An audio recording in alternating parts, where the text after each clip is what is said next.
কখনো কিছু মিষ্টি খেতে ইচ্ছা হলে আপনারা খুব সহজেই সুজি দিয়ে এই লাড্ডুটা বানিয়ে নিতে পারেন। খেতে কিন্তু অসাধারণ হয়, একদম দানাদার সুজির লাড্ডু। ভীষণ ইজি রেসিপি। তো চলুন শুরু করা যাক। প্রথমে আমি 1 কাপ সুজি নিয়ে নিয়েছি। 1 কাপ সুজিতে হাফ কাপ দুধ মেশাবো। আপনারা জল দিয়েও করতে পারেন, কিন্তু দুধ দিলে টেস্ট কিন্তু অনেক বেশি হবে। আমি ফুল ফ্যাট মিল্কই নিয়েছি, ঠান্ডা, গরমও নয় আর ফ্রিজে রাখার দুধও নয়, মানে ঠান্ডা নয়, একদম নর্মাল যে টেম্পারেচারে থাকবে সেই দুধ দিয়ে আমি নেব। ফ্রিজে রাখা দুধ কিন্তু দেবেন না, আর একদম গরম দুধও দেবেন না। আচ্ছা, আমি হাফ কাপ দুধ নিয়ে নিয়েছি। আর দেখুন, মোটামুটি 2 চামচের মতন দুধটা বেঁচে গেছে। আপনারা কিন্তু দুধটা সুজি হিসাবে কম বেশি লাগতে পারে।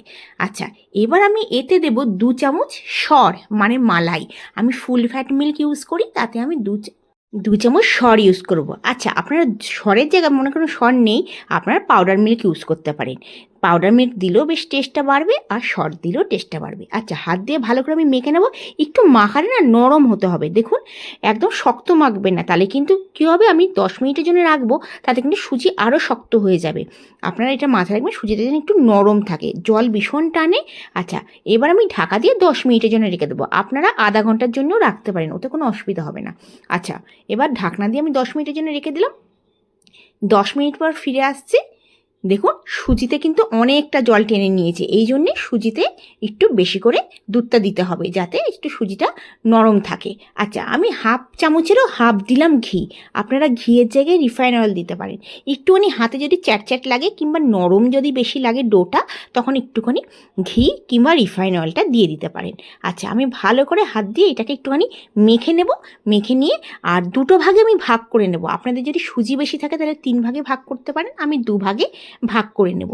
এই দানাদার সুজির লাড্ডুটা একবার বানিয়ে দেখবেন, অসাধারণ লাগে। কেউ বুঝতেই পারবে না যে সুজি দিয়ে এত সুন্দর লাড্ডু বানানো যায়।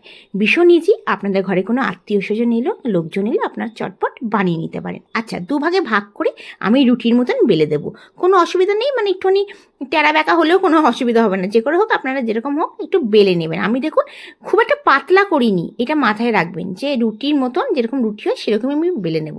বেলে নিয়ে আর গ্যাসের মধ্যে তাওয়াটা বসিয়ে দিয়েছিলাম, আর গ্যাসের ফ্লেমটা মিডিয়াম করে দিয়ে আমি রুটির মতো সেঁকে নেব। এপিট ওপিট করে ভালো করে আগে সেঁকে নেব।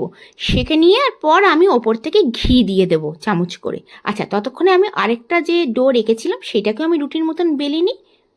এই লাড্ডুটা একবার বানিয়ে দেখবেন, অসাধারণ লাগে, এত সুন্দর লাগে। যে কোনো সময় আপনাদের একটু মিষ্টি খেতে ইচ্ছে হলে আপনারা কিন্তু চটজলদি এই রেসিপিটা বানিয়ে নিতে পারেন। দ্বিতীয়টা সেম রুটির মতন বেলে নেব। ওইদিকে তাওয়াতে আমি রুটিটা বসিয়ে দিয়েছি, মিডিয়াম ফ্লেমে সেঁকছি। আচ্ছা, এপিট ওপিট করে ভালো করে আগে সেঁকে নেব। তারপরে আমি ওপর থেকে একটু ঘি দিয়ে দেব, কারণ লাড্ডু, সুজির লাড্ডু, যে কোনো আটার লাড্ডু, বেসনের লাড্ডু ঘি ছাড়া তো হবেই না। একটু করে আমরা ঘি দিয়ে দেবো। অবশ্যই আপনারা ঘি ইউজ করবেন, কোনো রিফাইন অয়েল কিন্তু ইউজ করবেন না। আচ্ছা, দেখুন আগে ভালো করে রুটিটা সেঁকে নেব। সেঁকে নেওয়ার পরে চামচে করে ভালো করে 2 চামচের মতন ঘি দিয়ে দেবো। গ্যাসের ফ্লেমটা মিডিয়ামেই রাখবো। ঘিটা দিয়ে ভালো করে আগে ওপরেও ঘি দিয়ে দেব, সাইডেও দিয়ে দেব। দেওয়ার পরে ভালো করে আগে রুটিটাকে সেঁকে নেব। ঘি কিন্তু দেবেন, খেতে কিন্তু অসাধারণ লাগে। আচ্ছা, এবার যে কাঁটা চামচ আছে, কাঁটা চামচ দিয়ে আমরা এটা কি করব, ফক দিয়ে এটাকে আমি একটু ফুটো ফুটো করে দেবো। তাতে কী হবে, ঘিটা যে দেওয়া হবে ঘিটা ভেতরে যাবে, নরম হবে, ঘিটা যাওয়ার পর টেস্টও হবে, আর লাড্ডুটা ভীষণ দানাদার হবে। একবার অবশ্যই এই প্রসেসে বানিয়ে দেখবেন, আপনারা রোজ এরকম বানিয়ে খাবেন। মানে যে কোনো সময় মিষ্টি খেতে ইচ্ছে হলে হেলদি ওয়েতে আপনারা কিন্তু এইভাবে বানিয়ে নিতে পারেন। ভীষণ ইজি। গ্যাসের ফ্লেমটা মিডিয়াম করে আপনারা এই রুটিটা সমানে মানে ওপর দিকে, তারপর উল্টে পাল্টে দুদিকেই আমরা কিন্তু ফক দিয়ে ভালো করে এটাকে মানে কেটে কেটে ফুটো ফুটো বানিয়ে মানে করে দেবো। দেখুন, আর গ্যাসের ফ্লেমটা মিডিয়াম করেই এই রুটিটা কিন্তু সেঁকতে হবে। গ্যাসের ফ্লেম কিন্তু হাই করা চলবে না, তাতে কি হবে, রুটিটা পুড়ে যাবে।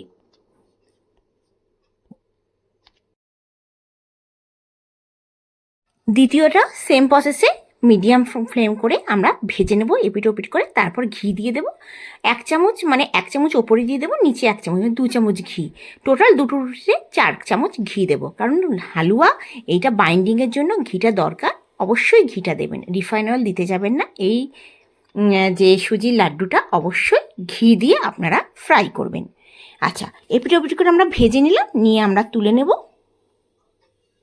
আচ্ছা, রুটিটা আমি একটা প্লেটে রেখে দিয়েছি আর ঠান্ডা করে নিয়েছি। একদম ঠান্ডা হয়ে যাবে রুটি, তখন আমরা রুটিগুলোকে ছিঁড়ে নিয়ে মিক্সারে দিয়ে দিয়ে ভালো করে ফাইন পাউডার বানিয়ে নেব। মানে পাউডার মানে একদম পাউডার বানাবো না, একটু দারদারা থাকবে। মানে চালাবো, মিক্সারটা অফ করব, অন করব, পালস মোডে আমরা কিন্তু এই লাড্ডুটা বানাবো। মানে এই পাউডারটা যেটা, সেটা কিন্তু পালস মোডে হতে হবে। আচ্ছা, এইটা মাথায় রাখবেন, এই রুটিটা মানে সুজির রুটিটা কিন্তু আমরা একদমই গরম দেব না, তাহলে কি হবে, এটা লাড্ডু বানানোর সময় একদম চিপে যাবে। মানে এটা কিন্তু একদমই ঠান্ডা করে আমরা এই মিক্সারে দেব। রুটিগুলোকে পারলে আপনারা ফ্যানের নিচে রেখে দেবেন, নাহলে 10 মিনিটের জন্য বাইরে রেখে দেবেন, একটুখানি ঠান্ডা হয়ে যাবে। তারপর এটা রুটিগুলোকে ছিঁড়ে মিক্সারে আমরা দিয়ে দেবো। দেখুন, ঠান্ডা করে আমি মিক্সারে পালস মোডে এটাকে পাউডার বানিয়ে নিয়েছি। দেখুন, এটা কিন্তু অনেকটা দারদারা আছে, মানে একদম ফাইন পাউডার নেই, একটু দারদারা আধ ভাঙা মতন আছে। আচ্ছা, এদিকে আমি ড্রাই ফ্রুটস নিয়ে নেবো, কিছু 4-5টা কাজু, কিচমিচ আর আলমন্ডস। এগুলোকে আমি চাকু দিয়ে ছুরির সাহায্যে আমি ছোটো ছোটো করে কেটে নিয়েছি। এইগুলোকে আগে আমি ঘি দিয়ে ভেজে নেব। গ্যাসের ফ্লেমটা মিডিয়াম করে 2 থেকে 3 মিনিট এই ড্রাই ফ্রুটসগুলো আমরা ঘিতে ভেজে নেব। অবশ্যই ঘিতে ভেজে নেবেন, টেস্ট কিন্তু দারুণ লাগবে। আচ্ছা, আমি আলমন্ডস, কাজু আর কিচমিচ দিয়েছি, আপনারা চাইলে অন্য ড্রাই ফ্রুটসও দিতে পারেন, পেস্তা দিয়ে দিলেন, আপনাদের মনের মতন দিতে পারেন। আচ্ছা, ভাজা হয়ে গেছে। এবার আমি কি করব, এইটাকে ওই মানে প্রথমে আমি একটু ঠান্ডা করে নেবো ফ্রাই প্যানটাকে। ঠান্ডা করে নিয়ে এই যে সুজিটা পাউডার বানিয়ে নিয়েছি ওই ঘিয়ের মধ্যেই দিয়ে দেবো, তাতে ঘিটা রয়েছে। আচ্ছা, হাতের সাহায্যে ভালো করে এটাকে মেখে নেব। মেখে নেওয়ার পর ঠান্ডা হওয়া চাই, তারপর আমি কিন্তু চিনি পাউডার দেবো। আর হাফ কাপ আমি চিনি পাউডার দেবো। এই দেখুন, এইটা হচ্ছে চিনি, আমি ঘরেতেই চিনি পাউডার বানিয়ে নিয়েছি। আপনারা কিন্তু চিনি দেবেন না, মিক্সারে কিন্তু চিনিটাকে আগে পাউডার বানিয়ে নেবেন, তারপরেই কিন্তু দেবেন। দেখুন, হাফ কাপ চিনি নিয়ে নিয়েছি। আচ্ছা, এই লাড্ডুটা বানানোর জন্য কিন্তু হাফ কাপ চিনি একদম ঠিক আছে। আর আপনারা যদি একটু বেশি মিষ্টি খান তাহলে কিন্তু আর একটু বেশি দিতে পারেন, আর যদি কম খান একটু কম দেবেন। আমি দেখুন 2 চামচের মতন চিনি রেখে দিয়েছি, মানে দেওয়ার দরকার নেই। এটা পারফেক্ট আছে, মানে খুব ক্যাটকেটেও হবে না, আবার কমও হবে না। আচ্ছা, এবার চিনি দেওয়ার পর আমি ভালো করে এটাকে মেখে নেব।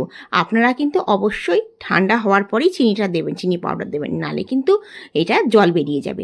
গরমেতে চিনিটা দিলে কিন্তু জল বেরিয়ে যাবে। আচ্ছা, আমি এবার মিডিয়াম সাইজের লাড্ডুগুলো বানাবো। দেখুন, পুরো লাড্ডু হয়ে যাচ্ছে, কারণ আমি অলরেডি যখন রুটিগুলোকে ভেজেছি 2-4 চামচ ঘি দিয়েছি, তাতে হয়ে যাচ্ছে। আচ্ছা, অনেক সময় কি হবে, ঘিটা যারা কম দিতে মানে হয়তো কম দিলেন, তাতে লাড্ডুটা হবে না, তখন কিন্তু আপনারা ওপর থেকে একটু ঘিটা গলিয়ে নেবেন আগে গ্যাসেতে, তারপর এই সুজির মধ্যে দিয়ে দেবেন, দেখবেন সুন্দর একটা লাড্ডু হয়ে যাচ্ছে। আচ্ছা, আপনারা বড় সাইজের লাড্ডুটা বানাতে পারেন, আমি মিডিয়াম সাইজের বানাবো। দেখতে যতটা সুন্দর, খেতে কিন্তু অসাধারণ, মুখের মধ্যে পুরো লাগবে দানাদার একদম লাড্ডু। একবার অবশ্যই এই প্রসেসে বানিয়ে দেখুন, মনেই হবে না যে সুজির লাড্ডু বানিয়েছেন। আপনাদের যদি ভিডিওটা ভালো লেগে থাকে অবশ্যই লাইক করবেন, বন্ধুবান্ধবের কাছে অবশ্যই আমার চ্যানেলটিকে শেয়ার করবেন। আর এখনও পর্যন্ত আপনারা যদি আমার চ্যানেলকে সাবস্ক্রাইব না করে থাকেন তাহলে সাবস্ক্রাইব করার অনুরোধ রইল। বেল আইকন আছে, ওইটা ক্লিক করে দেবেন, যখনই আমি নতুন কিছু রেসিপি দেবো সবার প্রথমে আপনার কাছে পৌঁছে যাবে নোটিফিকেশান। আচ্ছা, আপনারা আমার ভিডিওটা কোথা থেকে দেখছেন অবশ্যই জানাবেন, আমি তো আগ্রা থেকে আপনাদের জন্য ভিডিও বানাচ্ছি। দেখুন, খুব সুন্দরভাবে একদম লাড্ডু বানিয়ে নিলাম, মনেই হচ্ছে না যে সুজির লাড্ডু। এটা একদম সুজির দানাদার মোটিচুর লাড্ডু। খেতে দেখতে যতটা সুন্দর, খেতে অসাধারণ। একবার এই প্রসেসে লাড্ডুটা বানিয়ে দেখবেন, দারুণ লাগে। ড্রাই ফ্রুটস অবশ্যই দেবেন, আর একবার ঘিটা একটু বেশি করে দিলে লাড্ডুর টেস্ট অনেকটাই বেড়ে যাবে। আপনাদের আজকের রেসিপিটা কেমন লাগলো অবশ্যই জানাবেন। যখনই মন করবে হালকা মিষ্টি খেতে আপনারা এইভাবে লাড্ডুটা বানিয়ে রাখতে পারেন। অনেক দিন পর্যন্ত কিন্তু এয়ারটাইট কন্টেনারে রেখে দেবেন, অনেক দিন পর্যন্ত কিন্তু এই লাড্ডুগুলো ভালো থাকবে। আপনারা কোথাও জার্নি করছেন, কোথাও যাচ্ছেন, এখন গরমের ছুটি পড়ে গেছে, আপনারা কিন্তু এই লাড্ডুটা বানিয়ে রাখতে পারেন। খেতে কিন্তু অসাধারণ, পেটটা অনেকটা ভরবে। অবশ্যই বানিয়ে কমেন্টসে আমাকে জানাবেন ভালো লেগেছে কিনা। এটা আপনাদের কথা দিচ্ছি ভীষণই ভালো লাগবে। আপনারা একবার বানিয়ে খাবেন, আপনারা বারবার বানাতে চাইবেন। আচ্ছা, দেখুন আমি সুন্দরভাবে লাড্ডুটা বানিয়ে নিয়েছি। আবার আসবো নতুন দিনে নতুন ভিডিও নিয়ে। আপনারা ভালো থাকবেন, সুস্থ থাকবেন এই কামনা করে আজকের ভিডিওটা শেষ করছি। Bye bye.